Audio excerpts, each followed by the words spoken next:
Good morning and welcome to our Making It Together live educational events. I'm Josh Ellsworth with Stahls, and I'll be coming to you live every weekday for the entire month of March at 11 a.m. Eastern Standard Time. So, if you're joining us first, make sure you shout out where you're watching from. We have about an hour planned each day together, give or take 15 minutes. And we'll be making projects, working on things like sales processes, marketing, how to set selling prices, how to calculate costs. Basically, we're just exploring. We don't have all the days planned out other than today, and we're just going to adapt as we go through this thing and try to bring you information that's going to be helpful as you work towards the future of your business. So again, welcome to our first live educational session called Making It Together, and we're going to start by making something. And so we're getting a little bit of rain outside, so what's the best thing to do when it's raining? We're going to print umbrellas. So our first project today is we're going to show you how to create a new sales opportunity and really not only just decorate umbrellas, but take a technique of how to get items flat on your heat press. And so you can take some of the concepts that I'm going to teach you here and learn how to print all sorts of different items in your business. So with that in mind, I'm going to head over to my heat press. This is the Hotronix Auto Clam heat press. It's a clamshell style heat press. I have it loaded with a 16 by 20 inch platen. So when you're investing in a heat press, you'll hear things like 15 by 15, 11 by 15, 16 by 20. Those refer to the base platen as in the top platen as far as the inches that they are for the press. So this particular one is 16 inches wide by 20 inches as far as the length. And usually that top platen is fixed on your heat press. It's going to be that size. But we can always change this lower platen, and that's a really key thing to think about whenever you're investing in a heat press or thinking of upgrading your current heat press, is being able to interchange this bottom platen so you can print more items. That's particularly helpful on an item like this because whenever I go to load it, I have these wires underneath here that are laying on top of my platen, so it makes it very difficult to print. And so if you just have a 16 by 20 inch press without the interchangeable platens, you can buy things like these Print Perfect pads or heat printing pillows to be able to slide underneath of your item to be able to raise that print surface. So it's a nice solution to be able to hit these print areas and get rid of these wires, seams, buttons, things that may happen on items that you want to print. Now at Stahls, we've been making heat presses for a very long time, and we've been able to engineer our heat presses over the last 5 years with something we call interchangeable platens. So I undid a latch underneath the press, and we make it very easy to be able to slide your attachment off and load a more appropriate size. So it's not like you couldn't print the job with just a pad or a pillow, but we think an interchangeable attachment, in this case a 6-inch by 10 inch, is going to be the most appropriate thing to be able to print the job efficiently. So if you're going and you're selling to a car dealership and you want to print 20 umbrellas for the salespeople, or even better yet, how about a promotional product umbrella that they can give away with every car that they sell to really ramp up the sales opportunities? And this is going to make it easy for you to print those daily. So now I can load my umbrella on, and I always want to start with a preheat. So I'm supporting the umbrella here with my hand. If you were going to print a lot of these, I would probably rig like a cardboard box or something like that underneath to be able to rest my umbrella against. And then I'm going to start by just locking down the handle to get rid of the moisture and wrinkles, and also to be able to dial in my pressure. So I have like 0 pressure on the press since I changed out the platen, so I'm just going to turn the knob to get the pressure appropriately. Just adjust it back. Now when I lock it down, I'm at about a 5 pressure, and I'm going to preheat that base surface. At this point, I'm going to be able to position my design. And so I have a 2-color heat transfer vinyl design that you see here. I'm just going to peel them apart. And when you're working with heat transfer vinyl, of course, we're going to layer in colors. And so this complete layer has been cut and weeded. This is going to be the background of my logo. It's cut out of a product called Fashion Film Electric. Now it does have a sticky backing, so it can hold as far as in position. And because it's the background layer, I'm just going to tack it down for a few seconds. So a lot of you may be saying, well, isn't that umbrella waterproof? And yes, the umbrella is waterproof, but I don't have to worry in this case because I don't know too many people that wash their umbrellas. So the materials, the heat transfer materials that will stick to polyester or even nylon are going to work great for these types of products. So I'm just going to pull it out so we can get a better view of it here. And then I'll lay in my next layer of my design. So you see how I just kind of tack that on? And what that will do is it'll give me the ability to be able to position my background without any issue of the background shrinking. So position the foreground without any issue of the background shrinking, and that'll allow me to lay this down right into place. Now, because there is a little heat transfer vinyl exposed here, and it's electric, that may stick to the top of the heater. So what I'm going to do is I'll just cover that with the cover sheet, and then I complete the application for the full recommended time, temperature, and pressure. So in this case, the fashion film electric material that was my foreground is going to apply for the 10 seconds at the 300 degrees. Peel my background, and I have a completed result. So I'll go over to the table to give you an up-close look at this.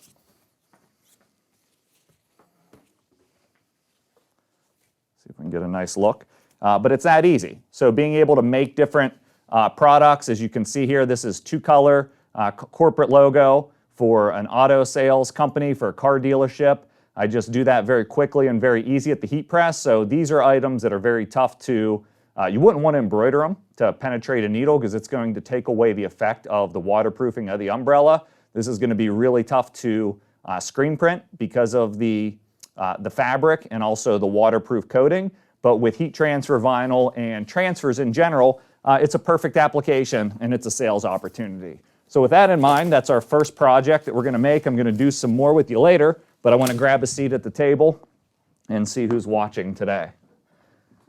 So aloha from Hawaii. Richard is watching from Hawaii, so you're up early. Am I right? Is it 5 in the morning in Hawaii? I think it is. I think it's a 6-hour time difference. So up and after him, early bird gets the worm. I like it. We have Becky watching from Minnesota. Good morning, Becky. Denise from Georgia. We have, looks like KM from South Carolina. We have Kelly from Texas, Bill from California, Michelle from Iowa, Mike from Canada, and all sorts of different people watching live today. So if you're watching, welcome to our Making It Together live educational session. We've already heat printed a project together, talked about a technique for heat printing to get rid of things like seams, in this case wires on an umbrella, and talked about a new sales opportunity with devising a plan to be able to go sell to car dealerships in this particular case, whether that's to the salespeople at the dealership or even better yet, as a promotional product that goes out with every car. Maybe create a bundle, an umbrella, a hat, a polo, something like that that goes with every new car purchase, because that's a way that the dealership is going to get what's called impressions in advertising. If people wear those products, it has a recall rate, and other people are going to become familiar with those dealerships. That's why you see the dealership name on a bumper sticker or something on the back of every car they sell. So they already understand the importance of branding. Just another sales opportunity. So as we are going through this time, there's a lot of challenges. There is no doubt about that. However, I think this time presents a great opportunity to invest time into yourself and to invest time into your business. And that's why we're doing these live educational events, because this is a time where you're forced to step back really, because maybe business is reduced, maybe you have to stay home to take care of a child. Perhaps you're not able to go to work, orders are canceled. We're hearing a lot of stories with a lot of things happening. One thing we do know is we are resilient as a country. We are resilient as a community of apparel decorators, and so we want to help you plan for the future. We're still able to do live educational events, bringing that to you, and so that's just what we're going to do. And so across the course of this month, live every weekday at 11 a.m. to about noon Eastern Time, we're going to be teaching you projects and heat printing fundamentals, maybe some things you forgot, or if you're just starting, maybe some new information to you. We are going to be talking about how you can sell more, about ideas for different markets, showing you new products, and how to really work on the business, right? If you're not working in the business, we're going to work on the business and teach you new things. So that's the whole spirit of this. And so how you can help us with that is, and we're going to bribe you a little bit, as you're watching these events, we've created a survey link, and we're going to flash that on the screen now, and we'll also post it in the comment thread with some of my folks that are helping with the broadcast today. We will post this.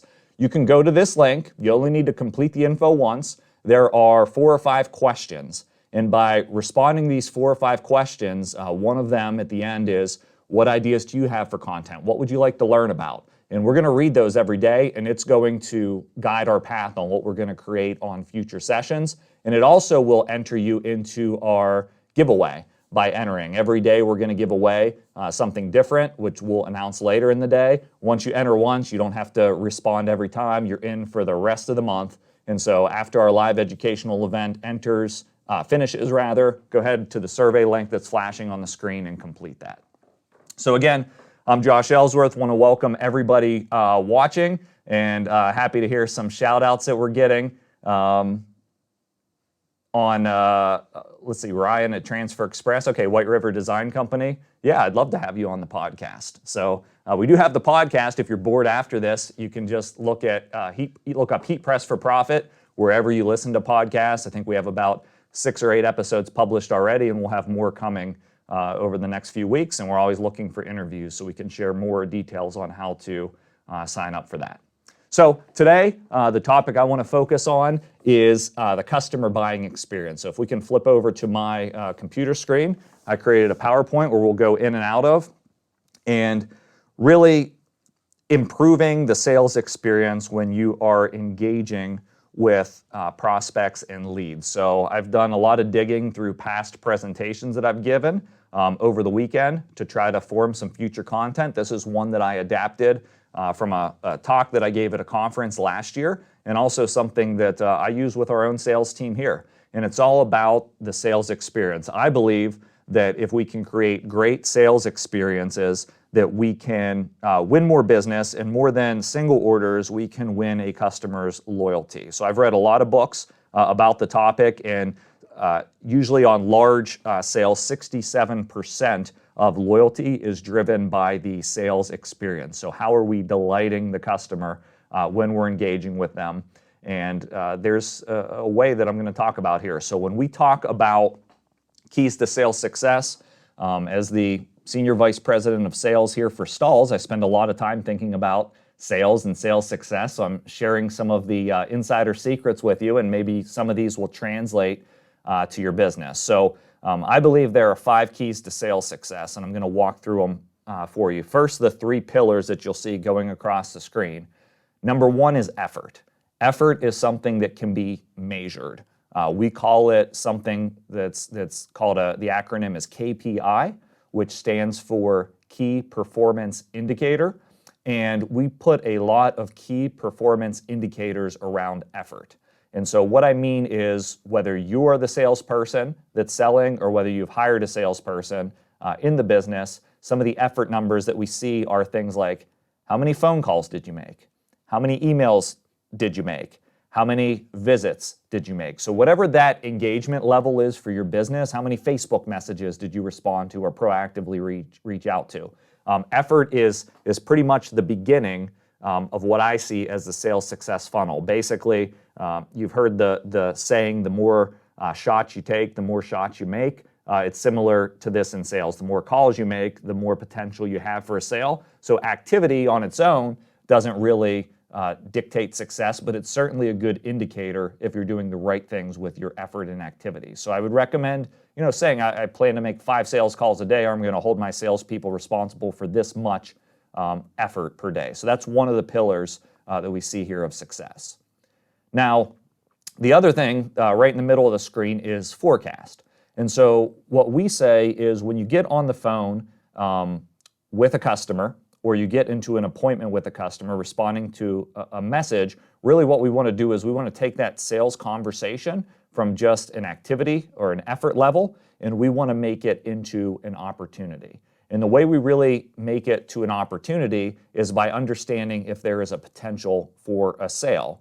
And once you are creating these opportunities, so I may talk to 10 people a day that I made an outbound attempt on, or that I emailed, or whatever it was, and out of those 10 people that I've had conversations with, 2 or 3 of them may turn into legitimate opportunities.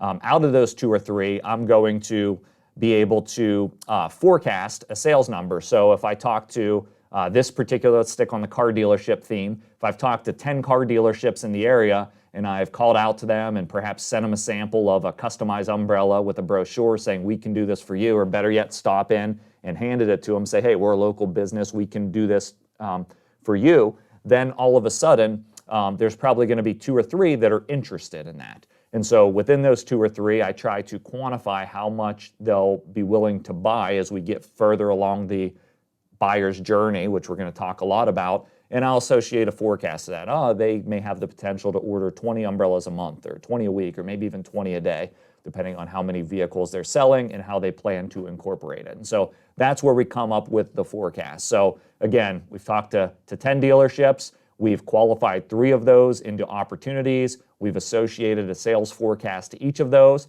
And then once you've associated a sales forecast, we have something that sits in between that forecast and actually collecting the money, and that's our conversion rate. How many of the 3 opportunities can we actually convert into a buying customer? And that's where we get to that 3rd pillar, and that is revenue. And so, of course, the biggest key to sales success is how many orders are you actually taking. Those are the dollars and the orders that are coming in for a sales rep. We record that as revenue. So if you measure these 3 things along a salesperson's ability, or even just for your business in general, I feel like you will have a much more scientific approach to the sales process. And when you measure something, common sense would say that you get better results on what you measure. So those are the 3 things. I recommend you take a look at them and say, how can I adapt that to my company? You can go overkill if you're just a small business with measuring those, but I think at least establishing what we call KPIs, key performance leading indicators, and then measuring revenue are 2 big things.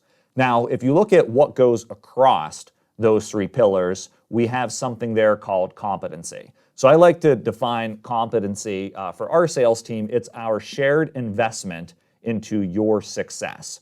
Now, that's your success individually in sales interactions, but that's really your success as a salesperson in your career. So here at Stahls, some ways that we improve a rep's competency is through sales training, through watching videos like this or getting hands-on with products, because the more product knowledge you have, the more competent you're going to be in matching the right products for the right customer.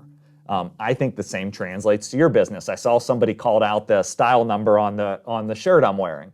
And so that's a good example of competency and product knowledge. If you can become more of a branding consultant, meaning I understand blanks, I understand decoration techniques and logos, and not only just how to make shirts, but what makes a good brand representation for a company, in this case a sales dealership, then all of a sudden I'm going to establish credibility. So that competence starts with training. Again, it's our shared investment into your success as a salesperson. So product knowledge is a big part of that, but beyond product knowledge, it's also just general skill. So when you get into the ring or when you get into the arena, right, what's your skill level? How good are you at asking questions, at understanding what customers really want out of a product? And so it's more than just product knowledge, it's the actual implementation and the execution of that product knowledge into something that's valuable to the customer. And so that competency spans across all 3 of those pillars, and that's because you have to have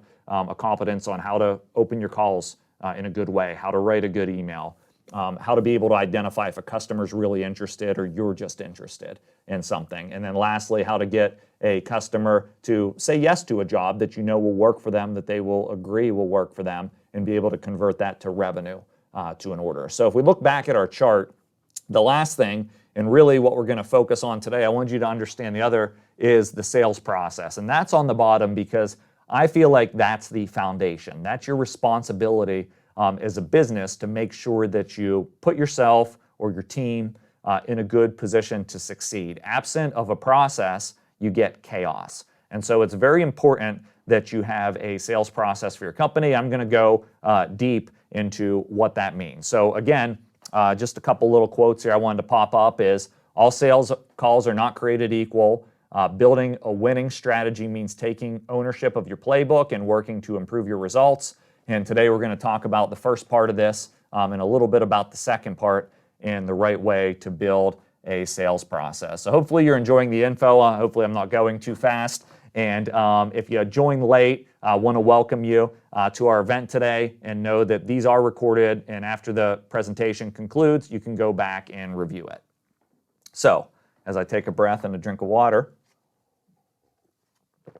we're going to talk about aligning your sales process to buyer stages. And so if you're starting from scratch, if you have a piece of paper, I'd ask to get that out beside you, or if you're operating just on your computer, whatever it may be, pop open a document, because we really need to talk about the buyer journey. So I strongly believe that the sales process should be aligned to the buyer journey. So the question I have to ask you is, how does your customer buy?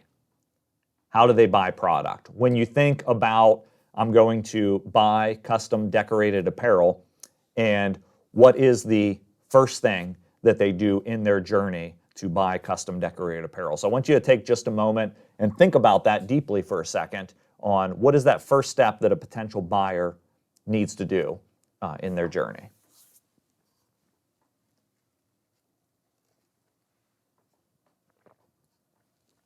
All right, we're going to pull back to the screen as you're thinking about that. And I'm going to walk you through some of the stages that I think you should consider that make up a potential buyer's journey.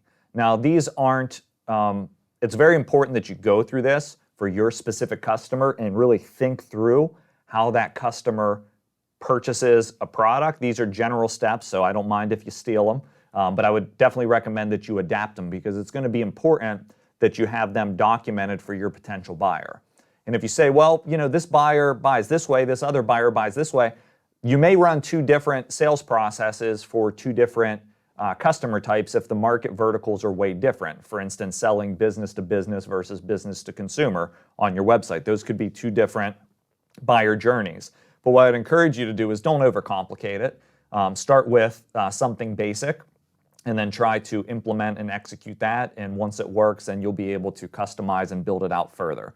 So if we're looking over, reading left to right, the first thing you see here is needs awareness.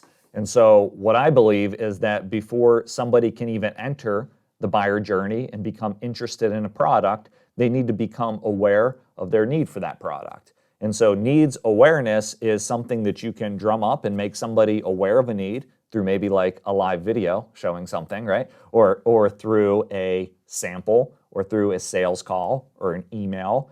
Typically, this is where marketing sits, though, in a business. Marketing's real job, I believe, is to make potential buyers aware that they have a need for a potential product. And if marketing does an effective job of demonstrating that the buyer has a need, then that buyer is triggered to respond in some way, whether that's fill out a survey, or send an email, or request more info, or stop in your store, or make a phone call and pick up the phone to you. This needs awareness is a key part of the step where marketing resides. Now, when you think about that, if I'm a buyer and I realized, hey, I was at this other car dealership and I noticed that they're giving out that free umbrella, that polo shirt, and that hat to everybody that buys a vehicle in the month of April, maybe we should be doing that too. I think I have a need for branded apparel for potential buyers of cars in my business. And so I'm going to start to explore that a little bit, right? And so that's why if you look at the second stage of our sales process, you see something called research and discovery. And so research and discovery basically says, I'm going to go out and I'm going to seek a solution for this. So 80% of the buying process in today's world is done before they even get to the third step, which is in yellow there, of inquiry and connection. Before they even pick up the phone and call you, 80% of the buying process is done. That's what experts would tell us, because of the availability of information online. So when somebody hits that research and discovery phase, they can learn a lot from Google. They can learn a lot from a Facebook search. They can learn a lot from YouTube. And so this potential buyer that is the sales manager maybe at this car dealership, he's out there researching options. He's looking for people that can decorate apparel in the local area. He's probably looking at online places like Custom Ink, and who knows where else he'll land through a Google search. And he's looking for solutions for this. So Do you have a really big budget where you can pay for advertising to get in front of him when he goes out and searches for branded products on Google? Some of you may say, yes, I can do a regional targeted campaign that's very specific to car dealerships. And I would say, yes, you want to get very specific. You want to get regional and get specific on those search terms if you're going to compete with these online giants. But for those of you that say, no, I really don't know much about that, maybe now is a good time to learn it. Or you're going to have to get a little bit in front of the funnel. You're going to have to be the one that makes the buyer aware of their need through that phone call, through that sample, through that drop-in. And so it's a much more powerful thing if you make buyers aware of your need through what you're putting out than if they become aware of a need and then they're out doing research and discovery apart from you. It's very challenging when somebody's done all the research and discovery and has all these solutions. It's being informed by things from the outside to be able to flip that and say, one, them find you, and two, say, here's why we're better. So research and discovery is an important part of the process. I want to go to the third stage now, which is inquiry. And we're going to speed up the pace a little bit just to make sure I get through all this. But inquiry is where they reach out and they actually make a connection. Could be where they pick up the phone, where they send that email. Basically, they engage with their business. A lot of times at this stage, you will hear, what is the price for this, right? And so that's a dangerous question because you may be tempted to say they're in price negotiation. Well, the challenging part, if they're already in price negotiation, you've been reduced to just competing on price. So you're going to have to work double hard to be able to prove your value as a business and why they should do business with you. So I think having some context and asking some good questions about what they know, what they're looking to solve is really important in that first step when they actually reach out to you and inquire. If you're getting phone calls that just say, hey, how much does it cost for 50 t-shirts or 100 t-shirts, and you're just answering the question and hanging up, you have a problem in your business. You need to be first taking that customer's info, putting them into your sales pipeline, your funnel, the buying process, which is what we're talking about here, so you can be able to execute on that. And we're going to talk a little bit more about that in a second. So assuming they've inquired, you've given them the information, the next stage in the process, which is the dummy one that I put out here, is evaluation. They're going to evaluate all the information they've been given. They may come back into price negotiation and say, hey, can I get a better price, or is this your best deal? At the end of it, you have this stage, which is basically a holding tank for review. It means they have all the information they need. They just need to figure out if they're going to move forward and make a buying decision. And all the way to the right, which is not documented, it's either a yes, no. They buy or they don't. And then we would categorize that as the conversion rate. Out of those 2 or 3 people you put in the pipeline every week, how many come out of the pipeline and say yes? And we would work to improve that result. So wow, we have people watching, more from Canada, some from Mississippi, some from Italy. So we want to welcome our audience worldwide. That's very exciting to see everybody on our Making It Together live broadcast, which is a worldwide broadcast that's happening 11 a.m. every weekday for the rest of the month, trying to focus on the good things and teaching you how to be better in your business as we come out of this crazy thing that we're going through together as a world and as an industry. So going through the buying process, those are the stages. And so I'm going to move to my next slide. And this is, in my mind, the most important thing. I call it receiving the kick. Okay, so when somebody reaches out and makes that phone call to you and they say, what is the price? Or they ask a question, you really need to be able to assess where they're at in the journey. And so since we're a little bit short on sports right now, this is a great analogy for me because I love sports.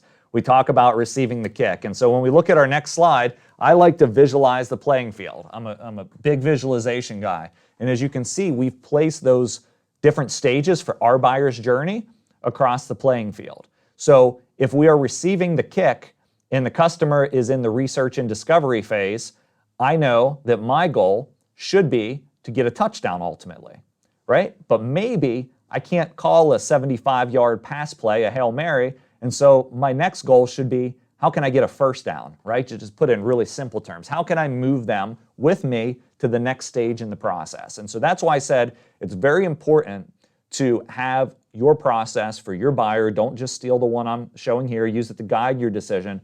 But I'm putting it in terms of the buyer journey because I understand where I'm at and where I need to take them, but I would highly discourage you from saying things like, this is how we sell in our business, because then it becomes very one-sided and it becomes very selfish on what it means to you.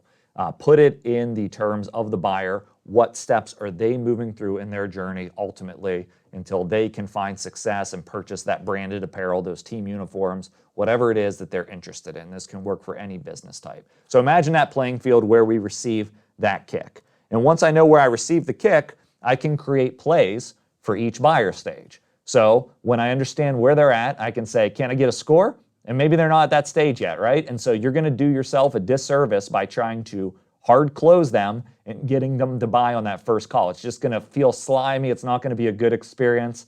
It's much better to assess where they are and say, maybe can I get a first down or can I just get a yard, right? And it could be something as simple as being able to capture their information, making sure you can find what they're really interested in, and then being able to move through the process with them. And so I love this idea of creating a playbook, because once you say, when somebody's in this stage of the process where they're in price negotiation, based on us trying things with other similar customers, here's the questions we can ask, here's what we can do to make those buyers feel more comfortable with us to be able to produce a good outcome, which means they buy, we get the sale, everybody's happy. And so that could be something as simple as, you know what, I found that when I send a written quote with the buyer's name on it and a handwritten thank you card, that my conversion rate increases. So these are the little levers that I'm asking you to pull within the sales process to be more successful as a business. So I wanted to give you a little background on creating winning results for you in the sales process. Again, we're trying to look at this from a 10,000-foot view and encourage you to use this time when your business may be a little bit slower to do some things that you normally don't do in the business. Work on some things. If you don't have a business plan, I'd start there. If you have a business plan and you understand who your customer is, then I think creating marketing plans, sales processes for the business, creating that order form that you've always wanted to create, these are the things that we're going to be trying to go through with you. So from this presentation on sales process, I want you to remember these three things if we can go back to the presentation. So 3 things to remember. 1 is trust the sales process. Create your process around the buyer journey to create success. So make sure you document the stages that your customer goes through to buy. As little number of stages as possible is going to make it simpler for you to manage, but then you'll start to think like the buyer does and ask good questions. Next is when the buyer engages with you, know where you receive the kick. Where is the buyer in their process, and what's the next best move for you as you're talking to that buyer that matches with their particular goal and the outcome that they want to achieve, that you can help them achieve, which results in sales for you.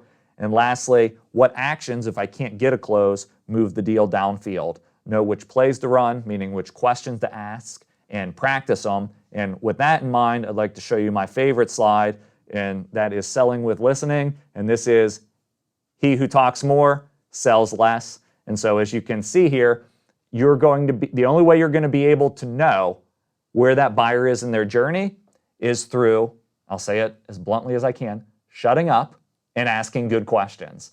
That's one of the biggest faults that I see with salespeople in any industry. I've built up this competency and this product knowledge, and I want to go, blah, blah, blah, blah, blah, right? And just talk at you. And what that does, it turns potential buyers off because you're assuming I'm like everybody else you talk to. You're assuming that I care about whatever you're saying. It's much better to step back and ask good questions. And Sales 101, make those questions open-ended, because really the buyer should be talking 80% of the time. You should be talking 20% of the time. And the only way you're going to get there is to work on how you ask questions so you can understand more, and that will allow you to say less and better match product that matters to the buyer, not just to you. And I really believe if you focus on this, if you study this and try to work on it, blank paper, white paper it for your business and implement it, I think you'll have good results even if you can pick off one piece of this with establishing effort KPIs and figuring out how that translates to revenue. All right, I'm going to look for some questions. I see we have folks watching. I can't read it, it's too far away, but it looks like Timothy may be from Africa. Looks like you accidentally paused, Joe? No, it did itself. It's coming back. All right, so we're back. It accidentally paused itself. That was scary. The internet is still alive, so we're all good here. Sorry about that brief pause. So what I mentioned, it looked like we had a viewer from Africa, so wanted to welcome you on.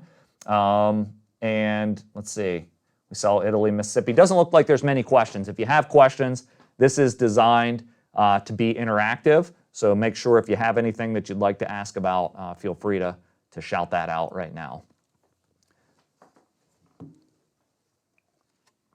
Again, for those of you that are joining late, I want to flash up a survey link on the site. So I would encourage you to visit this link, surveymonkey.com/r/makingittogether. Fill this out once. There's 4 questions. It's going to ask you about what you're interested in, what types of content would you like to see, and your basic contact information. And I'm going to look at these every day. It'll give us a way to form future content to make sure it's valuable to your business and give us feedback. Once you complete it once, you are entered into giveaways that we'll be doing across the course of this month, and I'll be starting to announce those tomorrow. We'll kick off tomorrow with a giveaway from today's entrants, and then every other day forward we'll do some giveaways live on air for people that completed the survey, which is now shared in the comments. So with that in mind, if you're joining late, we made an umbrella way earlier. I'm going to head back over to the heat press, and I want to go through another project idea and perhaps teach you about something new. So let's do that together.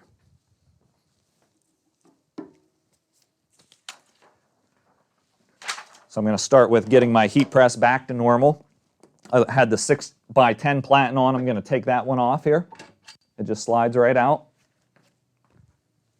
I'm going to load my 16x20 on.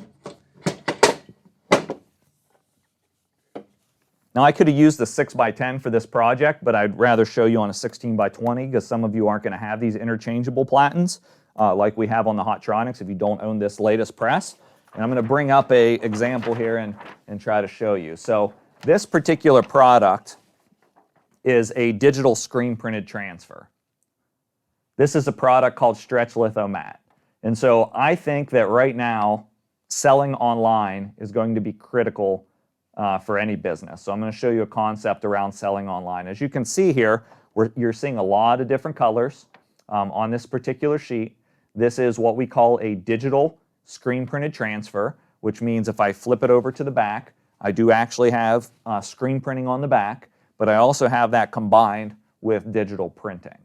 And so tomorrow we're going to talk about a little bit about what heat printing technology to use when for what types of jobs. So I'll give you a little preview of that. But this Stretch Litho Mat and digital screen printed transfers solve a big gap for customers, being able to do a lot of different logos, different colors, all on one sheet. And so there's a variety of ways to implement that, but in this particular case, this is a concept, say, for a business that may be selling on Facebook or on Etsy. I guess you could sell this anywhere, but you'll see we have designs that go all the way from a 1-month design through a 1-year design down at the bottom and everything in between. So the concept here is if you were to order a bunch of these, you could really stand up a program that allows you to sell to maybe parents of newborns from birth to the first birthday and who knows beyond once you bring them in. So this is a way to kind of commemorate that, and you could buy these by the sheet. You can get, I think 5 sheets at a time if memory serves me right, but 20 sheets, it really becomes cost effective. So that would give you the ability to sell to 20 parents of newborns and go ahead and do the series. So how you sell them, whether it's one at a time on Etsy or you sign somebody up for the whole set and they get a new subscription box in the mail every month, that's up to you. But I wanted to show you this concept. So we've ganged all those different colors on one sheet. I'm going to go ahead and cut these apart. So I'm going to head back over to the table just for a second so I can work with this. Now, eventually we'll be launching this product where you can order just the single image. So if you only wanted one design and didn't want to stock the whole sheet and do only the 1 month or focus on the 1 year, you could do that. But the benefit of getting the whole sheet is you're going to save a lot of money. So what I'm going to do is I have the 1 year. Basically, I have a 12-month onesie that I'm going to show you how to print with the 1 year. This is from LAT Apparel, their Rabbit Skins line. So we've been doing some videos on our YouTube page about that. And this is a reversible baby bib that we're going to, let's go ahead and do maybe 4 months Seems to match it as far as color scheme. So I'm going to do the 4 months. And we're going to head over to the heat press to be able to apply this. So let's start with the 4 month and show you how to load that. So I'm just going to lay the bib here. Now I do have my Velcro up here. And so what I want to do is, I really don't think that's going to impact it, honestly. The design's far enough away, so I could probably get by with just doing it like this. But since I'm going to need this Print Perfect pad for the other jobs, I'm going to show you, for the next onesie, I'm going to show you how to use it for this. So this material is the same material that is on the bottom of your heat press. It's a medium density pad, and the reason you need this rather than a pillow is because it has a firmer density than a pillow. A pillow is going to collapse too much, and pillows are great for a lot of things, but something they're not great for is applying screen printed transfers because you can't get the pressure that you need. So I'm going to position that into place, and of course, because I added thickness there, I'm going to have to adjust my pressure knob appropriately. Now, get a lot of questions around pressure. Whenever you reduce the area, the size that you're applying to, you really need to reduce your pressure, because applied pressure across this 16 by 20 inch surface is going to vary greatly from applied pressure onto this roughly 4 by 5 inch surface. And so what I recommend doing, if it calls for like an 8 on the 16 by 20 surface, if you're doing something that's half of that surface, I'd probably reduce it down to say a 5 or a 4. If you're doing something that's a quarter of that surface, I'd probably go more towards a 2 or a 3. And so in this case, because it's a smaller surface, I'm on a 3 on my control board is what I've dialed it in. Now, while I was figuring that out, I've actually preheated the base. And so I'm going to grab my transfer. I'm going to position that into place.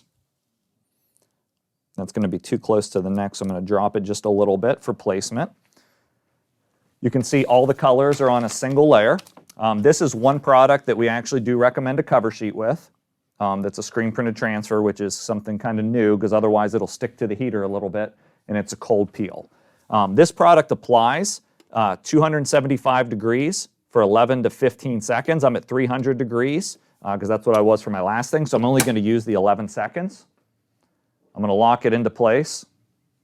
If you've been watching live videos for any amount of time, you know I'm a little bit of a rule breaker when it comes to live stuff, but always follow the instructions. Press automatically opens. I'm going to remove the cover sheet, and I'm going to lay this to the side while we get ready to press our next item and let it cool down. And so onesie, similar concept. You have the snaps, you have seams. Can be challenging. It's like an easy fabric to decorate, but it can be challenging with all the snaps and seams to getting this pressure area. So a pad like this is going to help out a lot. So I'm just going to rotate that pad.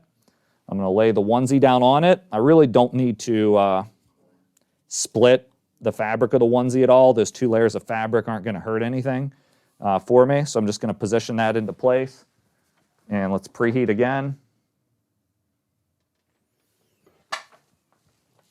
Now I'm going to take my 1-year design and get ready to press it. And again, keep in mind that this is a digital screen printed transfer. Looks and feels like screen printing. Some say even softer. You can see the detail of the line work I'm getting, stuff you would never want to create. For instance, on a printer cutter, you'd probably want to modify that design to be a little bit easier to make on a printer cutter, but you can kind of get the concept here. Now, while we're doing this, for those of you that may be more beginner stage, let's talk about the difference between a hot, warm, and a cold peel. So a lot of people mistake cold peel for meaning I just need to wait 5 or 10 seconds and then I peel it. Cold peel doesn't mean you need to put it in the refrigerator and it actually has to be cold. Cold peel means that has to come down to room temperature, no exceptions. So while certain products may be categorized as a cold peel and you can get by with peeling them a little bit warm to the touch like right now, this product, Stretch Litho Mat, is not one of those. It needs to be completely cool before you are able to peel the backing. So when you stack shirts, right, they tend to hold the heat a little bit, so it's going to take a little bit more time. So what I recommend doing is press those, and then you're going to try to lay them out at least individually or rotate, positioning in 3 stacks, and they'll cool a little bit quicker, and then you can come back and peel them all afterwards. When you get your first new shipment in, I always recommend you should press one completely, let it cool completely down, and peel it. Everything works on that fabric with how you've applied it. Your heat press is right. We have success. Then you press them all. I've talked to some customers that have pressed them all, and then all of a sudden they realize that they didn't follow some instruction wrong, or maybe there was an issue of some sort, and now I've ruined everything. So we always send an extra sheet of the stretch litho mat, and that allows you to test one, and we include that for you. It's not like you can't use something you're going to sell, but just let's see one have success before we do 100. That's the idea here. So we're going to come up, and after this is cooled down, I'm going to remove the backing. So it's peeling right here. I'll let you get in a little bit closer so you can kind of get a feel for it.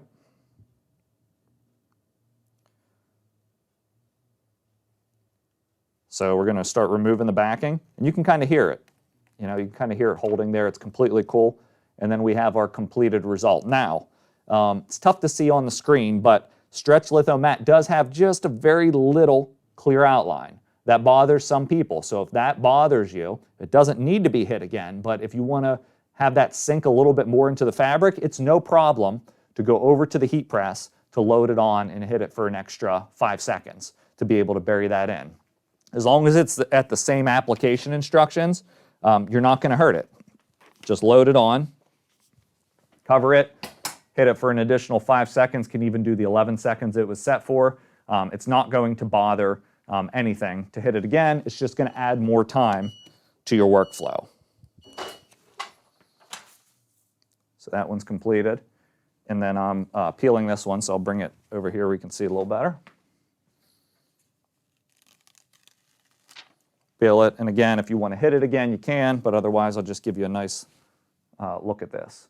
So concept here is that we can take, with a full color design, we can take somebody from 1 month all the way to 1 year, create sales opportunities that continue to travel with the family as the kid grows up. And of course, we're going to do those birthday shirts at 1 and 2 years with the tutus and all of that kind of stuff. So it's more than just corporate and sports, right? And that's the point of one of these first two things, is that, you know, small car dealerships are still going to need to buy products. There's still a way that you can order some umbrellas in, print 20 of them, send them out with a package and a letter for these dealerships. That's the way when we come out of this thing, you'll have sales opportunities. You'll start to build this sales pipeline, generate needs awareness, put people in the funnel, and sometimes it takes people 30 or 60 days to even buy from the time they start considering it, right? That's called your sales cycle length.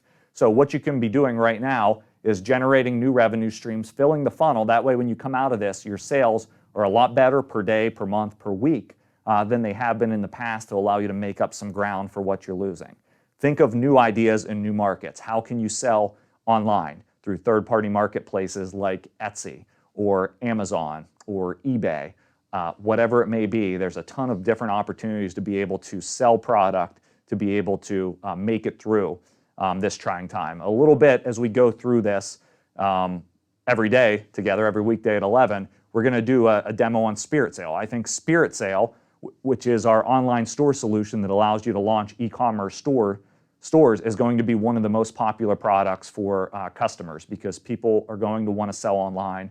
They're going to want to purchase online, and Spirit Sale allows you to set up those things to do that, and also do things like launch fundraising so you can promote causes and do some different things. So those are some things to look forward to, but ultimately we want the content that we develop and deliver over the course of this month to be really driven by you. You're the driver. We want you to fill out the survey at the link that we mentioned. Most important question is the last one. Say what you want to learn in these sessions, and we'll do everything within our means to be able to teach you that and make it possible. So I'm going to grab a seat, and I'm going to take a couple more questions before we conclude today. All right, so Jan asked, do we order the monthly designs from Transfer Express? So yes, this stretch litho mat sample that you saw here with the monthly designs, this was something that was just created in the EasyView generator on Transfer Express. So stretch litho mat is a product from Transfer Express. If you visit transferexpress.com, you can sign up for an account. If you already have an account, log in, go into EasyView, and we have different layouts and templates that you can build from, so you can come up with your own similar concepts. So these are different clip art pieces that you can grab. You can upload your own artwork into the system from something you've created in Corel or Illustrator or CADWorks, and you can create and order transfers and get a price. So when you break this down, 20 pieces across 12 months here, a design like this may only end up costing me like $1 or a little bit less than $1 for this full color design. That's the benefit of ganging multiple images all on one sheet. All right, let's see.